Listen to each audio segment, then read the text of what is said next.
Mama, šta je s dedom? Gleda to boga. Slušaj, sine, majka mora da te pita nešto.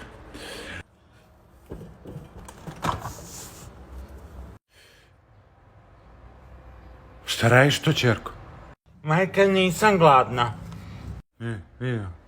Kažu, bit će nestašica hrane. Kod mene, bre, nestašica hrane od kad sam nju rodila. Slušaj, sine, da ti kaže majka nešto. Maramče svileno. Majka, nemoj, molim te, otrovaćeš se, nemoj, opet ima na ispiranje da te vodimo, majka. Kiro, da se ne baci. Greot.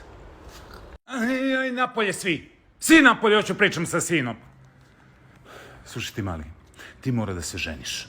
Baš me briga koju ćeš, ako hoćeš s ovom tvojom psihopatom slobodno. To je tvoja stvar, šta me briga? Ali viš kako vreme je došlo, bre. Pa viš šta pričaju, možda bude neki rat, možda izbije nešto, šta mora dižem kredit, bre, sine. A viš, sine, majka te tera u rat. Bračni. Nemoj ja da počnem da pucam. Govori kad ćeš da se ženiš. Što pre to bolje. Molim te, bre, sine, ne mogu više da čekam, hoću unučiće, a mora i kredit da diže. Kad ćeš? Evo, majka, preko sutra.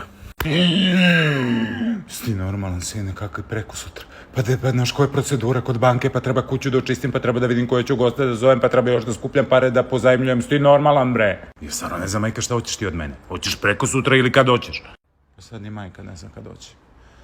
A još malo, sine, da ti sačekaš, što žuriš? Nema potrebe da žuriš, treba da vidim i pare da pozajmljujem i od banki, i od ljudi, još i familiju da vidim kad ću, šta ću. A i ova tvoja psihopata, sine, ne znam baš da li ti je pravi izbor.